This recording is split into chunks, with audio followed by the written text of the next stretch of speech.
debe ser un debate social, el despenalizar o no el consumo para uso personal de droga. Aquí escuchaste voces de uno y otro lado. Mucho se discute en el caso específico de la marihuana, sus efectos sobre el cuerpo humano. Ahora vamos a alejarnos de la discusión política y social para abocarnos al costado médico. ¿Qué hace en el cuerpo humano realmente la marihuana, doctor? Rodolfo, la marihuana, como cualquier droga, genera adicción, o puede generarla básicamente. ¿Y qué es una adicción? Una adicción es algo que actúa en el cerebro, en algo que es el circuito del placer o el circuito de recompensa, y que yo necesito, y cuando lo consumo, va a generar tolerancia. Tolerancia significa que cada vez voy a necesitar más dosis para el mismo efecto. Me va a dar abstinencia cuando me falte, y me va a dar dependencia. Empiezo a depender de esa sustancia a la cual generé adicción. La droga va directamente ahí.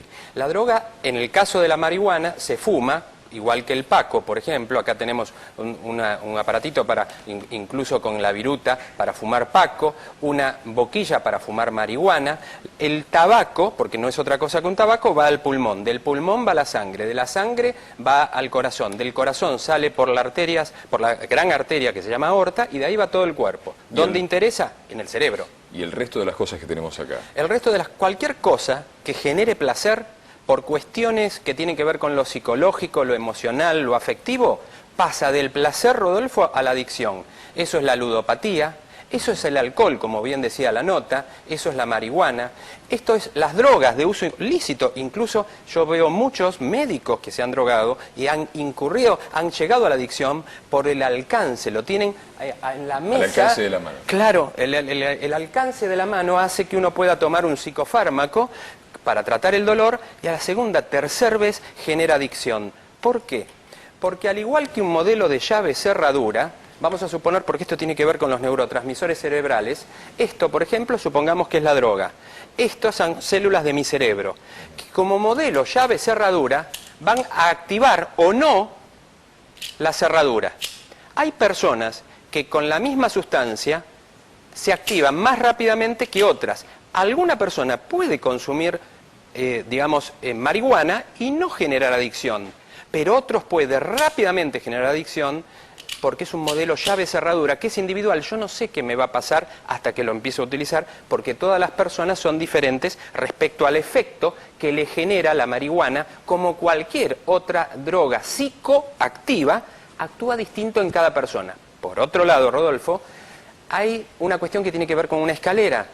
La marihuana puede ser el primer eslabón para pasar a fármacos mayores, algunos de uso lícito, como bien decía la nota, el alcohol, el cigarrillo, los psicofármacos. Entonces entramos en la politoxicopatía, cuando viene clonazepam, una sustancia por este lado, alcohol por este, marihuana por este, y todo se va potenciando. ¿Por qué tiene una lima? La gente dice, el cerebro queda limado literalmente. Sí, es una frase. Es una frase, pero es real. Y es real, y se ve en tomografías computadas y resonancia magnética, como en esta.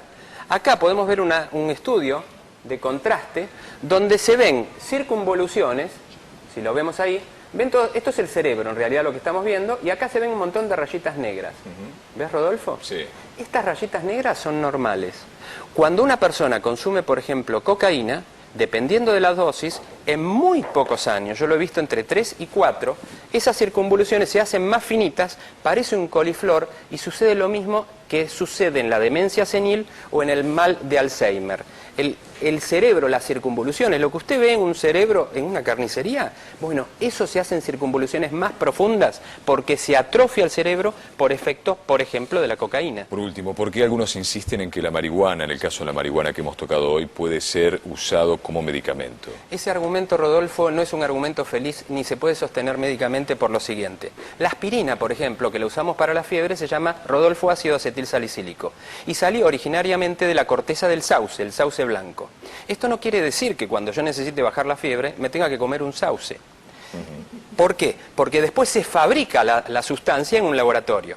Es cierto que la marihuana tiene algunas sustancias que disminuyen los vómitos y pueden generar algún beneficio médico, pero eso se puede sintetizar y fabricar aparte. No por eso tengo que comerme la planta para lograr ese efecto. Esto lo digo desde el punto de vista estrictamente médico. Hay una sustancia que es antiemética, que se utiliza para pacientes que tienen muchos vómitos, generalmente tratados por quimioterapia, y eso puede disminuir los vómitos. Pero hay muchas sustancias fabricadas en laboratorios que son mucho más efectivas y con menores efectos adversos. O sea, ya se ha probado y no es tan efectiva en ese caso. No, no lo es, y de hecho las sustancias activas, porque la marihuana se llama cannabis sativa y tiene adentro un montón de cosas mezcladas. Hay más de 60 sustancias que tienen efectos activos que se llaman cannabinoides. Uno de esos es antiemético, antivómito, disminuyen los vómitos. Pero hay muchos más, de hecho no dio resultado donde se vende esa droga fabricada en Estados Unidos, no dio resultado, el médico no la medica porque hay otras que son más eficientes.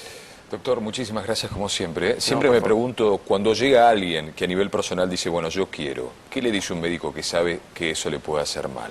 Le explico lo mismo, este es un consultorio enorme, le explico esto mismo, que lo piense 2 veces.